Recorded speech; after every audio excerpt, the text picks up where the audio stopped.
વર્ગના, પાંચમી છે કર્મણ વર્ગના, છઠ્ઠી છે ભાષા વર્ગના, સાતમી છે શ્વાસોચ્છ્વાસ વર્ગના અને આઠમી છે મનોવર્ગના. આમ 8 પ્રકારના પૂતગલો આ વિશ્વમાં વ્યાપીને રહેલા છે. વ્યાપીને એટલે કે એક પણ જગ્યા, કેટલા 100ના કાણા જેટલી પણ જગ્યા આ વિશ્વમાં એવી નથી કે જે જગ્યાએ 8 માંની એક પણ વર્ગના ન હોય. ઠાસી ઠાસીને ભરેલી છે. એટલે મારી આ બે આંગળીની વચ્ચે તમને આમ ક્યાંય જગ્યા દેખાય છે? દેખાય છે? એની વચ્ચે પણ 8 વર્ગણાઓ છે. તમારા કાનનું જે પોલાણ છે ને ત્યાં પણ 8 વર્ગણા અત્યારે વ્યાપીને રહેલી છે. તમારા નાકના બે કાણા છે ને એની અંદરમાં પણ 8 વર્ગણા વ્યાપીને રહેલી છે. દેખાય છે? પણ છે.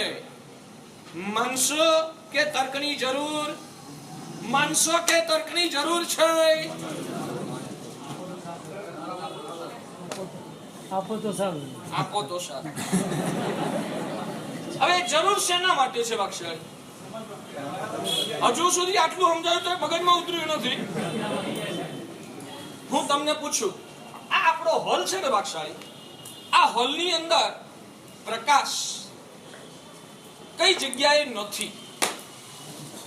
અત્યારે રાત્રે તો અંધારું હોય, અત્યારે આ હોલની અંદર કઈ જગ્યાએ પ્રકાશ નથી? જલ્દી જલ્દી, ટાઈમ બહુ ઓછો છે. બધે જ પ્રકાશ વ્યાપીને રહેલો છે. બરાબર? પ્રકાશ બધે વ્યાપીને રહે. અચ્છા, હવે મારો એક બીજો સવાલ, એક પણ 100ના કાણા જેટલી પણ જગ્યા બાકી નથી ને પ્રકાશ વગરની? આ પાટની નીચે હોય બધું જવા દો, એની ચર્ચા નથી કરતો. એવરેજ આપણે હોલમાં જતો કશું નથી, એકલો હોલ ખાલી ખમ પડ્યો છે. એમાં એક 100ની કાણા જેટલી જગ્યા એવી ખરી કે જ્યાં પ્રકાશ નથી? એમ બધે પ્રકાશ છે ને. હવે આ જગ્યા આખી પ્રકાશથી ભરાઈ ગઈ. હવે એમાં બીજું કઈ માય સમાવેશ થાય? કેવી રીતે થાય? મેં દાખલા તરીકે મારો આ વાસક્ષેપનો બટવો છે, આખો બટવો મેં છલોછલ અંદર વાસક્ષેપ ભરી દીધો. હવે વાસક્ષેપ આખો બટવો ભરાઈ ગયો છે. હવે આની અંદર બીજું કઈ નાખવું હોય તો અંદર જાય? કેમ ના થાય? એક વસ્તુથી તમે આખું ભરી દીધું તો હવે બીજી વસ્તુ અંદર કેવી રીતે એડ થઈ શકે? ન થઈ શકે. એક વસ્તુથી જ્યારે એક આ વસ્તુ ભરાઈ જાય ત્યારે હવે તમારે બીજું ભરવું હોય તો આને પહેલા ખાલી કરો, રવાના કરો તો બીજું આવે. પણ આ ખાલી કર્યા વગર બીજું અંદર આવે ખરું કઈ? ના. તો અહીંયા આખા હોલમાં ચારે બાજુ પ્રકાશ છવાઈ ગયો છે. એક પણ જગ્યા પ્રકાશ વગરની હવે બાકી નહીં, બધે પ્રકાશ ભરાઈ ગયો. હવે એમાં બીજું કઈ માય? હે? હા, તમે આયા. કદાચ માનો કે તમે જે જગ્યાએ વ્યાપેલા છો ને એ જગ્યાએ અંદર તો હવે કહેવાય ને, તમે માનો કે પ્રકાશ હટી ગયો, તમારા આંતરડા છે ત્યાં પ્રકાશ છે, એટલે તમે એમ કહો કે પ્રકાશને અમે ધક્કો મારી નહીં આવી. હવે મારો સવાલ જે હું બોલું એ તમને સંભળાય છે? સંભળાય છે? આ મારો અવાજ હું અહીંયાથી બોલું તમારા સુધી પહોંચ્યો કેવી રીતે? પહોંચ્યો કેવી રીતે? પણ એમ નહીં, મારા અવાજને હું અહીંયાથી દાખલા તરીકે એક વસ્તુ રવાના કરું, વચ્ચે દીવાલ આવી જાય, વચ્ચે કઈ પડ્યું હોય તો એ વસ્તુ તમારા સુધી પહોંચે કે ના પહોંચે? તો મારો અવાજ ચારે બાજુ મારી તારી બેયની વચ્ચે પ્રકાશ ભરેલો છે. હવે મારા અવાજને અંદરમાં એન્ટર થવાની જગ્યા જ ક્યાં છે? મારો અવાજ વચ્ચેથી પસાર થાય તો તારા કાન સુધી પહોંચે, પણ વચ્ચે તો જગ્યા છે જ નહીં, આખું પ્રકાશથી ભરેલું છે. એમાં વચ્ચે મારો અવાજ અંદર એન્ટ્રી મારે કેવી રીતે? વહન કરવાની જગ્યા નથી તો વહન કરનારી વસ્તુ ન હોય. પ્લેન ગમે તેવું સારું, પણ આગળ જવાની જગ્યા જ ન હોય તો શું થાય?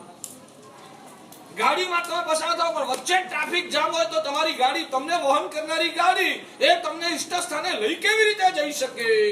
સમજાતું નથી હું જે કહું છું એ દલીલ? મારી દલીલ મગજમાં બેસે છે?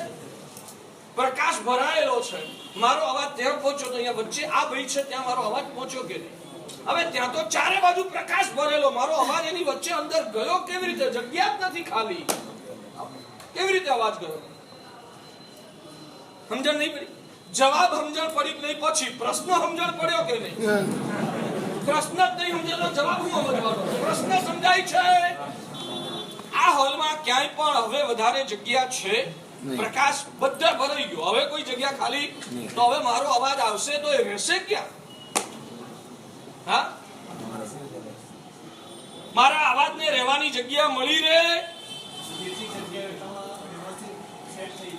સેટ કેવી રીતે થાય? એક આટલી સોયના કાણા જેટલી જગ્યા વચ્ચે ખાલી નથી. કેવી રીતે રહે? સ્થાન કેવી રીતે જગ્યા ગ્રહણ કરે? હવે અવાજ ભરેલો છે, એ જ વખતે બહાર તો કે આમ કહેવાય ને ધૂપ સળગાવી દીધો, ધૂપના ધુમાડા કરે તો એની સુગંધ અંદર આવે? હવે પહેલા તો એકલો પ્રકાશ હતો, એમાં જ જગ્યા ભરાઈ ગઈ હતી. પાછો મારો અવાજ એટલે એનાથી એ જગ્યા ભરાઈ. હવે પાછી પેલી સુગંધ આવે, એ જ ક્યાં રહેશે? ક્યાં પણ પ્રશ્ન સમજણ પડી, જવાબની વાત પછી. પ્રશ્ન નથી સમજાતો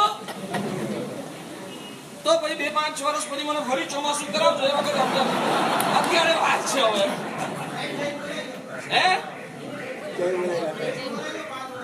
અચ્છા, અહીંયા આગળ આમ સત્તા તમારી ખરી ને?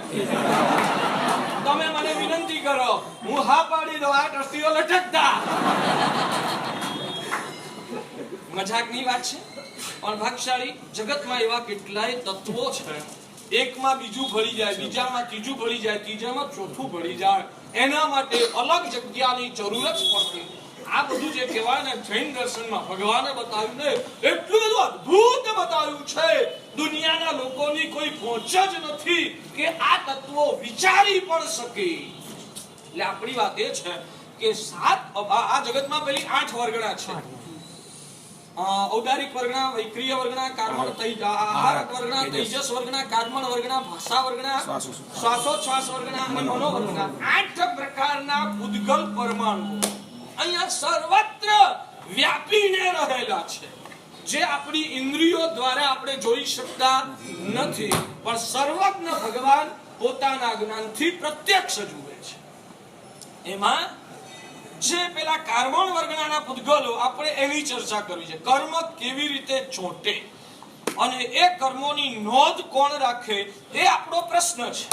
તો એના સંદર્ભમાં આપણે ઔદારિક વૈક્રિયનું હમણાં કઈ કામ નથી, આપણા ચાલુ વિષયને અનુરૂપ કર્મણ વર્ગનાની આપણે ચર્ચા કરવાની છે. એ કર્મણ વર્ગના પૂદગલો અહીંયા સર્વત્ર વ્યાપેલા છે. ભગવાન કે છે, જે વ્યક્તિ મન, વચન કે કાયાથી સારું નરસું જે પણ કર્મ કરે, એ કર્મને અનુરૂપ પેલી કર્મણ વર્ગના છે ને એ જીવને ચોંટી જાય છે. કર્મ અને કર્મણ વર્ગના બેમાં ફરક શું? કર્મ અને કર્મણ વર્ગના એ બેમાં ફરક શું? સવારે હું અહીંયા વ્યાખ્યાનમાં આવ્યો ને પાઠ ઉપર, ત્યારે એની પહેલા મેં જોયું તો નથી, પણ કલ્પના કરું છું કે લગભગ હોય. આ શ્રાવકો હશે ને, એમણે આ પાઠ છે ને રૂમાલથી આમ કદાચ સાફ કરી દીધી હશે. શેના માટે સાફ કરેલી? શેના માટે સાફ કરેલી? જીવ જંતુ માટે. ધન્યવાદ. જીવ દયા માટે. એટલો બધો જીવ તમને વાલો એમ? જીવ દયા માટે પાઠ સાફ કરી હતી? શેના માટે સાફ કરી? અહીંયા બધે ધૂળ લાગી. ગઈકાલે 12 વાગે સાહેબ વ્યાખ્યાનની પાઠ ઉપરથી ઉભા થયા, 11 વાગે. આજે 9 વાગ્યા, 22 કલાકમાં રચકણો, દુનિયાની પૂરતી રચકણો ધૂળ અહીંયા આમ ક્યાંક આવી ગઈ હોય તો આમ ધૂળથી પેલી કહેવાય ને, અમારે તો ઝાપટવું શબ્દ ન બોલાય, અમે કહીએ કે આમ કહેવાય ને વાળીને જૈણા કરી લો એવું બોલીએ. તમારે તો વાળવાનું જૈણાનું હોય જ નહીં, તમારે તો આમ ઝાપટવાનું જ હોય ને. મારા ભગવાન કહે છે કે વાળે એમાં કદાચ જૈણા પડાય, ઝાપટે એમાં વાયુ કાયની વિરાટ. શું ભગવાને દયાનો પરિણામ ને અદ્ભુત વ્યવસ્થા બતાવી. અમારે ત્યાં ભગવાને કીધું દોરી ઉપર કપડું સુકવીએ ને, પછી ભગવાને કીધું 10 મિનિટ જાય, 15 મિનિટ જાય, કપડાને આમ ટચ કરીને જોઈ લેવાનું સુકાઈ ગયું છે તો તરત ઉતારીને વાળીને મૂકી દે. કેમ? એ કપડું દોરી ઉપર લટકતું હોય અને પવનના સુસવાટ આવે, એનાથી પેલું કપડું આમાં ઉડે તો એ ઉડવાથી વાયુ કાયના જીવોની હિંસા થાય. એ જીવોની પણ રક્ષા કરવા વાળા અમારા ભગવાન મહાવીરનો આ ધર્મ છે. આ મહાવીરનો માર્ગ અને મહાવીરની આટલી બધી સૂક્ષ્મતા જાણ્યા પછી આમ બીજે આપણું હૈયું ઝૂકે કેવી રીતે? કેવું માન કહેતા હતા, હે પ્રભુ આ હદે તે દયા બતાવી, આ દોરી ઉપર સુકેલું કપડું સુસવાટા મારે, એમાંય વાયુના જીવની હિંસા થાય. એ વાયુના જીવોની રક્ષા માટે સુકાય ત્યાં સુધી છૂટકો નથી. સુકાઈ ગયું એટલે તરત કપડું ઉતારીને વાળીને મૂકી દેવાનું, પેલા જીવની વિરાધના ન થાય. કેવા ભગવાન! આવા ભગવાન મળ્યા પછી આમ છે ને ઉભા થઈને નાચવાનું મન થાય. વાહ પ્રભુ, તું આવો નાથ, આવો જ્ઞાની, આવો દયાળુ, આવો માર્ગ તે બતાવ્યો. જગત આખામાં 14 રાજલોકમાં ફરું ને તોય તારા જેવો નાથ ને તારા જેવો ધર્મ પ્રભુ દુનિયામાં શોધ્યો ના જડે. નથી લાગતું આવું? તો આપણી વાત એ છે કે આ ધૂળ અહીંયા આગળ આ ધૂળ છે. ધૂળ જ કહેવાય ને એને, કે મેલ કહેવાય, અને ધૂળ જ કહેવાય ને. અહીંયા ધૂળ લાગી છે, તમે ઝાપટી નાખો. અમે ના પડી ભાઈ, ઝાપટવાનું નહીં, જૈણાથી એને ધૂળ હડસેલી દેવાની. હવે આ ધૂળ અહીંયા હતી, તમે આજે સાફ કરવાનું ભૂલી ગયા. હું આવ્યો, હવે મને તે પરસેવો થઈ ગયો છે. મારો આ પરસેવાનો ટુકડો છે ને એ પણ ભીનો થઈ ગયો છે. આ ભીનો કપડો આમ પરસેવો લૂછ્યા પછી હું શું કરું? અહીં મૂકું ને થોડીક વાર, આછો લઈશ. અત્યારે તો અહીંયા મૂકું ને, અહીંયા મૂકું એટલે શું થાય? હે ધૂળ લાગે, ધૂળ ચોંટે. ધૂળ ચોંટે એટલે શું થાય? ધૂળ ચોંટે એટલે શું થાય? કપડું મેલું થાય. મેલું થાય એટલે શું થયું? કપડાને મેલ લાગ્યો ને. કપડાને સાચું કહેજો. હવે આ અહીંયા પડી હતી ત્યાં સુધી તમે એને ધૂળ કહેતા હતા. અહીંયા જ્યાં સુધી પડી હતી ત્યાં સુધી તમે એને ધૂળ કહેતા હતા. હવે આને ચોંટી જાય પછી શું કહો? મેલ લાગી ગયો. ધૂળ અને મેલ એક જ વસ્તુ છે કે જુદી જુદી? ધૂળ અને મેલ એક જ વસ્તુ છે કે જુદી જુદી? હા, વસ્તુ એક જ. એનું તમારી ભાષામાં એનું રૂપ બદલાઈ ગયું, અમારી શાસ્ત્રની પરિભાષામાં એનો પર્યાય બદલાઈ ગયો. તમારી ભાષામાં જ આપણે ચર્ચા કરીએ, એનું રૂપ બદલાઈ ગયું. અહીં હતું ત્યાં સુધી એને ધૂળ કહેવાય. આની સાથે જ્યારે એકમેક થઈ જાય ત્યારે એને જે ધૂળ છે તે જ મેલ, જે ધૂળ છે તે જ મેલ. પણ ચોંટ્યું નથી ત્યાં સુધી ધૂળ, અને ચોંટી ગયા પછી એ મેલ કહેવાય. બરાબર? ભગવાન કહે છે જે આત્માને લાગેલા કર્મો છે ને એ શું વસ્તુ છે? તો ધૂળ જેવા અત્યંત સૂક્ષ્મ. ધૂળ તો આંખે દેખાય, પેલા પરમાણુ એટલા બધા સૂક્ષ્મ છે જે આંખેથી નથી દેખાતા, પણ સર્વજ્ઞ ભગવાને પોતાના જ્ઞાનથી જોયા છે. ભગવાન કહે છે આકાશની અંદર જે વ્યાપેલી આ પૂદગલ વર્ગણા જે છે ને એને કારમણ વર્ગણા કહેવાય. અહીં પડેલી ધૂળ જેવી આકાશમાં એમનેમ છવાયેલી જે આ વ્યાપક જે આ પૂદગલ વર્ગણા છે એને કારમણ વર્ગણા કહેવાય. એ જ કારમણ વર્ગણા જ્યારે જીવને ચોંટે, ક્યારે ચોંટે? મનથી, વચનથી, કાયાથી જે પણ પુણ્ય પાપ સારું ખરાબ કાર્ય કરે એ વખતે પેલી વર્ગણા છે એ સ્વભાવથી જીવને ચોંટે. આને કેમ ચોંટે છે?